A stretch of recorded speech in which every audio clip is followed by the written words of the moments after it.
Coming up on Cronkite NewsWatch. Agent Ivy died in the line of duty, protecting our nation against those who threaten our way of life. A Border Patrol agent killed in southern Arizona in the middle of the night. The latest on the investigation. Plus, we go back in time to see what makes or breaks a presidential debate. And we follow the money in a high-profile Maricopa County Sheriff's race. In-depth, insightful, innovative. Cronkite NewsWatch starts right now. Good evening and welcome to Cronkite NewsWatch. I'm Kirsten Susel. And I'm Jack Heiberger. Thanks for joining us. A federal investigation is underway following the early morning death of a U.S. border agent. 3 agents came under fire in the town of Naco, Arizona, right on the Mexican border. That's where Cronkite News reporter Liz Kotelik spent the day and has the latest. FBI and Border Patrol agents are scouring the area, trying to figure out exactly what happened early this morning, about 5 miles north of here, that left one of their patrol officers dead and another injured. Last night's events demonstrate the danger that law enforcement officers face along the southwest border every day. Officials say 30-year-old Nicholas Ivy was fatally wounded. He'd worked for the Border Patrol since 2008. His death only strengthens our resolve to enforce the rule of law and bring those responsible to justice. In an afternoon press conference, investigators refused to get into specifics, but there are reports the team of agents were looking into a tripped border sensor, and that's apparently when the shooting started. Now Ivy's fellow agents are mourning his loss and also talking about the family he left behind on a long and tragic day. It's been longer for no one more than a wife whose husband is not coming home. It's been longer for no one more than 2 children who father is not coming home. A second agent was also shot and is now listed in stable condition. A third agent managed to get away safely. All 3 were stationed at the Naco border crossing named for Agent Brian Terry, who was killed back in 2010. His death led to an investigation into Operation Fast and Furious, but when reporters tried to ask questions linking those cases, FBI officials put a halt to it. We need to stay on message here. This is about the sad loss of life of Agent Ivy. For now, investigators are keeping details of the shooting very quiet, but they are vowing to bring justice to Ivy's family and fellow agents. In Naco, I'm Liz Kotelik, Cronkite News. And just a few hours ago, Governor Jan Brewer also released a statement about the shooting. She blamed failed policies for the deaths of Ivy, as well as 3 other border agents in Arizona in the past 2 years. Brewer called for mourning, but also anger, to quote, righteous anger at the kind of evil that causes sorrow this deep, and at the federal failure and political stalemate that has left our border unsecured and our Border Patrol in harm's way. And in a statement from U.S. Representative Raul Grijalva, he called for justice and accountability, but also called against divisive political rhetoric. This border shooting investigation is, of course, just beginning. Count on Cronkite News for full coverage in the continuing weeks. Turning now to Your Voice, Your Vote. Barack Obama and Mitt Romney are spending their day away from the campaign trail in debate practice as they prepare for the first debate of the 2012 election tomorrow night. The debate will focus on domestic policy issues, and the candidates are expected to discuss everything from the economy and taxes to health care and immigration. Meanwhile, the vice presidential candidates were out campaigning today in the key battleground states of Iowa and North Carolina.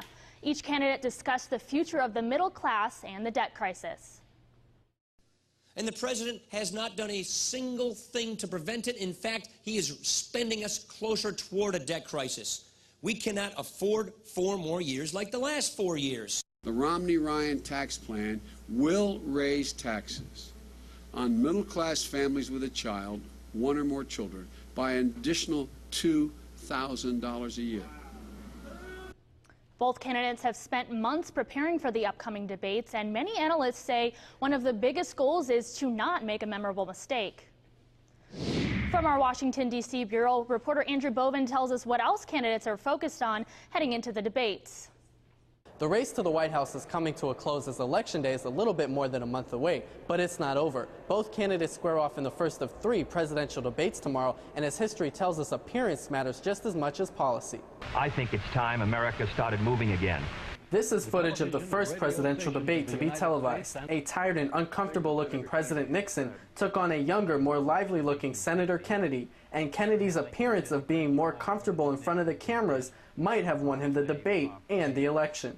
Many people said that if you listened to the debate on the radio, there was really no difference in how they handled it. Some people even gave Nixon the edge on the radio, but on television, Kennedy was so telegenic. Since that debate in 1960, candidates have practiced for the debates knowing that just one soundbite can swing the polls in their favor. Most of the debates have some sort of a memorable line that people take away from the debates and remember. There you go again. But while a zinger or two might help a candidate, debates can also lead to the downfall of candidates. In 1992, President George H.W. Bush seemed to be arguing with a woman who had asked a question in a town hall-style debate. Maybe I won't get it wrong. Are you suggesting that if somebody has means, that the national debt doesn't affect them? You know people who've lost their job. That provided an opportunity for then-Governor Clinton to steal the show by appearing to sympathize with the woman. I'll tell you how it's affected me. You want to look presidential. You want to make sure you don't look like you have something better to do. Both candidates know a strong debate performance can win them the undecided voters. But winning the debate and possibly the election is about being both presidential and personable. But a lot of people say it comes down to the candidate that they most want to sit down and have a beer with. So how people relate to voters on a human-to-human level is really important. And tomorrow, America gets to determine which candidate connects with the public. In Washington, D.C., Andrew Bovin, Cronkite News. Meantime, the race for Maricopa County Sheriff is also turning into a race for dollars. With early balloting starting in a matter of days, Arizona's campaign financing is in the spotlight. I talked to the Arpaio, Penzone, and Stauffer camps about the importance and influence of outside donors and what role these controversial contributors are playing. It's totally legal to do. Everybody does it. As Sheriff Joe Arpaio's campaign manager, Chad Willems is well aware of the advantages outside money can provide and says it's the sheriff's importance to people outside of Arizona that attracts donations. And the reason that the sheriff has such a wide national group of support is that they realize that, issues like illegal immigration, for instance, is not just a local concern here. The sheriff's latest finance reports show him with nearly $4 million cash on hand, with donations coming from East Coast states like New York and Florida. I work with a national nonprofit. Democratic challenger Paul Penzone has made his record in local law enforcement a key part of his campaign and believes Arizona donors are most important. For them to claim that in order to be successful in law enforcement, they need money outside the state to prove that what they're doing is done correctly is erroneous. But Arpaio is not the only candidate looking for outside funds. We have given the opportunity for those outside the state that want to invest, but again, it's less than 10%. During a recent fundraiser, Penzone's campaign raised more than $24,000, calling on supporters from East Coast to West. The majority of any money we receive from out of state, which is still very small in numbers, just comes without our pursuit. We're not sending mailers outside the state like the sheriff is. We're not doing proactive reaches outside the state of Arizona. But Arpaio's campaign sees nothing wrong with embracing out-of-state support. They know he's tough. They love his experience. He's been in law enforcement for 50 years. And, everybody goes out and does it. And the Stauffer campaign was unable to sit down with Cronkite News on camera, but campaign manager Wes Kenyon told me on the phone that they are not concerned about the fact that both Penzone and Arpaio have been able to attract greater outside support. Arizona tourism is big business. Just ask Arizona Governor Jan Brewer, who's in Canada right now, promoting the state not only as a tourist attraction, but a smart place for businesses to invest as well. As reporter Brenda Yanez found out, this is part of a new campaign to bring back Arizona back into the national scene. Robert Dansock doesn't have a typical 9-to-5 job. You wake up one day and your legs are hurting, you still got to go do the job and you have to pedal all night. While the full-time pedicab driver doesn't mind the pedaling so much, he is concerned about keeping a steady check during the slow season. So how important is tourism to Dansock? It's very, very important to me because it's my livelihood out here. But there might be some hope for Robert and others like him whose sole income depends on visitors to the state. Now we have funding to get Arizona back on the national scene. Because of a $7 million fund set aside by Governor Brewer, the Office of Tourism is ramping up Arizona marketing efforts. These are taxpayers' dollars, and we take it really seriously. We are stewards of this money that the taxpayers have paid in the state of Arizona. And our job is to maximize the buy of that, and maximize the exposure from it so that it drives more taxes, more visitor spending, more jobs. And whether visitors are spending their money here in Scottsdale or at other places, tourism is considered one of the top industries of the state. And Jordan, visiting Old Town Scottsdale from Australia, is contributing to those numbers. We probably won't get to see as much as we should, but yeah, we'd love to come back again. Which is music to Robert's ears. The more that are out here on a daily basis, the more possible money I can make. And until the national campaign starts to show results, Robert will keep pedaling to make ends meet. Well, thank you, sir, very much. In Phoenix, Brenda Yanez, Cronkite News. Coming up on Newswatch. Have you ever considered how much time you spend online? New research shows that an internet addiction could turn into a mental illness. And we all connect through social media online, even when we're not home. Find out how teens without a home are connecting too.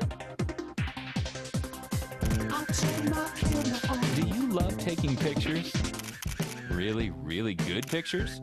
Now you can share them with everyone. Join 8's online photo community that's all about you. Capture My Arizona showcases the best of Arizona through your lens. Here's how it works. You upload your photos, you vote on others, and our editors highlight the most popular. We'll put the best in a book and on a calendar. Just think, you could be published. Visit azpbs.org/capture for rules and information and start submitting your best photos today. I'll turn my camera on. A tradition of excellence, integrity, and innovation. The second I came in, I fell in love with the program. The Cronkite School propels students into the new era of journalism. Students are learning. Digital, entrepreneurial, and collaborative labs encourage students to shape the future of the industry, and the industry is watching. We have come here to meet with students at the Walter Cronkite School of Journalism. The Cronkite School, the journalism school for the digital age. The American people have named PBS the most trusted source of news and public affairs, and the most unbiased institution in America for the 9th year in a row. Trust. The American people have spoken. Thank you. Thanks for trusting it. Well, we're here at the Cronkite News Digital Desk where we monitor news from across the state. And these days, it's not uncommon to spend hours each day surfing the web, playing games, and connecting with others. Kirsten? That's right, but experts are now saying that internet usage could lead to addiction, which could then lead to mental illness. Cronkite News reporter Leah Steinberg joins us live to explain the disorder. This open area is commonly referred to as the Cronkite School's living room, but instead of interaction, most kids like to spend their time on their laptops and their mobile devices. For some, surfing the web is just a part of everyday life. You know, I think that excessive internet use is everywhere. When was the last time you were driving down on the freeway and you saw somebody actually texting? But when that excessive use turns into an addiction, you could have a mental illness. I think easily anybody who's in their 20-somethings or in college or high school can easily admit that I'm addicted. Soon, the American Psychiatric Association may classify an internet use disorder as a mental illness. There is actually a proposal to include internet addiction as an actual disorder. Gamma says as a counselor, you have to be careful in how you define addiction. Life in the 21st century requires us to be online. So it's important for us to learn the balance of when do we do life online and when do we need to set the boundary to turn it off and do life offline as well. Common symptoms of an internet addiction are very similar to symptoms of depression, including problems with concentrating and low energy levels. So how can you tell the difference between an internet addiction and just wanting to stay connected? When we feel so depressed that it's hard for us to do life, in real life, it's easier to just get on Facebook and socialize that way. Now, the American Psychiatric Association says they need to do a little more research on internet addiction before they classify it as a mental disorder. I'm Leah Steinberg in the First Amendment Forum. Now let's head up to Gerard Nelson in our control room. Gerard? We know that social media is popular with college students, but you may be surprised to find out it's also popular with homeless youth. According to researchers from the University of Alabama and the National Science Foundation, 75% of homeless youth surveyed said they use social media. But who are they connecting to, and how are they getting online? Arius Holmes loves checking his horoscope on Facebook. I mean, sometimes it's real true. And like many college-age kids, he's frequently on social media. Just to check, see how my family's doing, friends, where everybody's at, what's hot, what's not. But Holmes isn't your average 20-year-old. He's homeless. It started maybe when I was 16. I was in group homes, foster homes, was in the CPS system, and ran away from the group homes, so then I was out on the streets. That doesn't stop him and other homeless youth from using sites like Facebook. Do homeless young adults use social media? I know that they do because I see it. Erica Machuca works at Tumbleweed's Homeless Youth Center in Phoenix and says the kids often connect with people they met during transitions. There's also, I'd say, a network, a homelessness network. And oftentimes, you know, they know each other from shelters, from these types of social service agencies. In fact, a recent survey shows that homeless teens use social media just as much as college students. And even though they don't have their own computers or cell phones, they find a way to get online. You know, we have computers here. They can use computers at youth centers like Tumbleweed. Every single person that uses the computer here is on Facebook. Even if there is a 20-minute limit, that doesn't stop kids like Arius from getting his Facebook time. The survey did point out that college students do use social media more regularly than homeless youth, but overall the usage between the two groups is very similar. Live in the control room, I'm Gerard Nelson, Cronkite News. Coming up on Newswatch. And when the ground starts shaking, safety becomes the first priority. Now your smartphone or tablet can help you stay safe during an earthquake.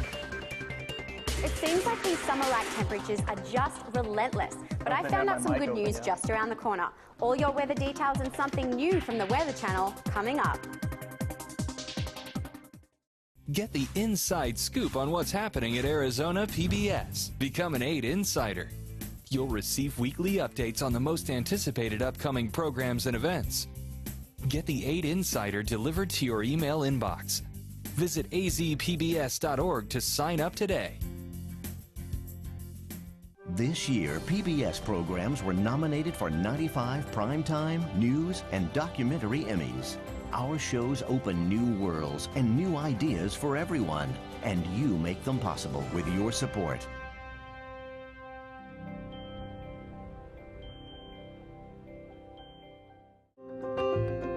The American people have named PBS the most trusted source of news and public affairs, and the most unbiased institution in America for the 9th year in a row.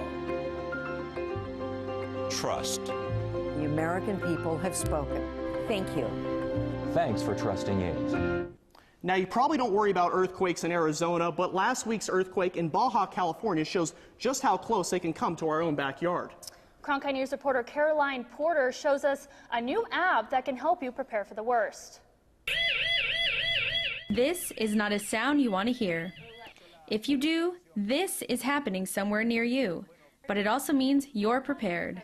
The alarm is part of a new Red Cross smartphone app. We'll walk you through the steps on how to create your family emergency plan if an earthquake were to happen in your area. It also highlights the areas that earthquakes are prone to happen. And available on iPhone and Android, it also includes a flashlight and important safety instructions. Just get on the ground as soon as you can. Try to find something to hold on to. And this info may be more useful in Arizona than you think. It's not completely quiet here in Arizona. The state has a history of seismic activity at the Grand Canyon and in Yuma, so it's not out of the question that alarm bells could sound here. Like this. If nothing else, the app can teach valuable lessons in social interaction during disasters. Us having these smartphones is becoming ubiquitous, and so it's, you know, we might as well start to do things that can teach us a little bit more about our environment and let us interact with our friends on topics like earthquakes. You will still be able to link into your social media accounts through this app and be able to let your family and friends know that you are safe. Leading to peace of mind, even when the ground is shaking. In Phoenix, Caroline Porter, Cronkite News. And the Red Cross says this app has been downloaded about 1 million times since June. The organization also has similar apps for first aid and hurricanes.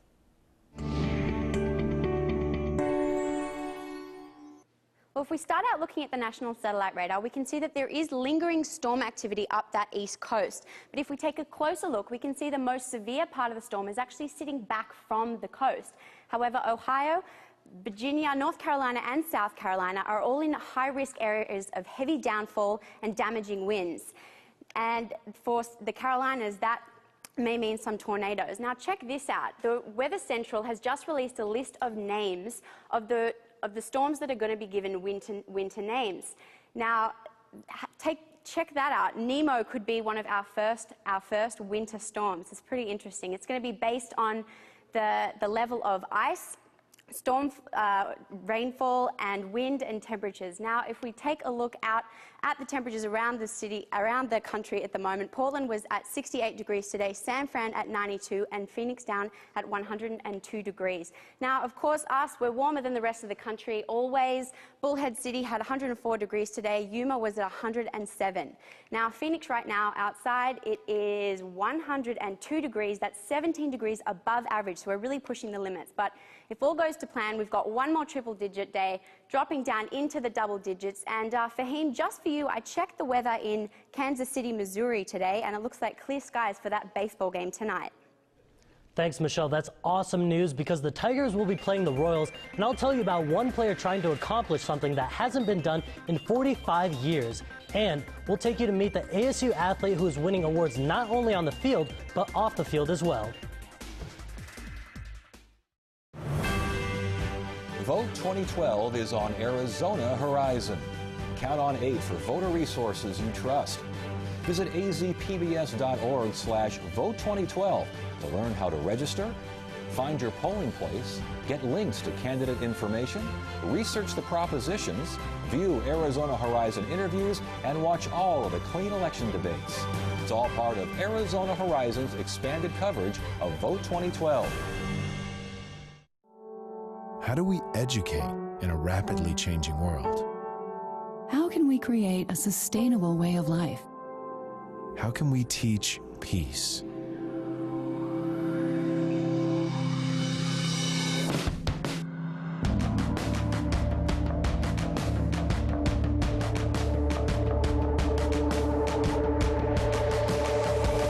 Arizona State University. Rise to the challenges before us.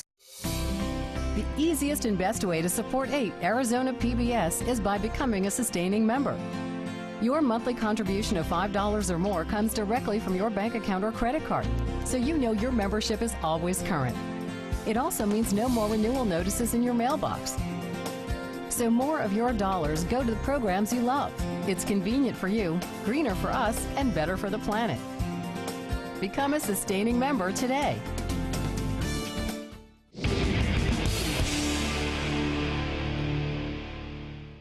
Monday Night Football should have been a battle between two of the top QBs in the league, the Bears' Jay Cutler and Dallas's Tony Romo. Instead, it was the Chicago Bears defense who stole the show.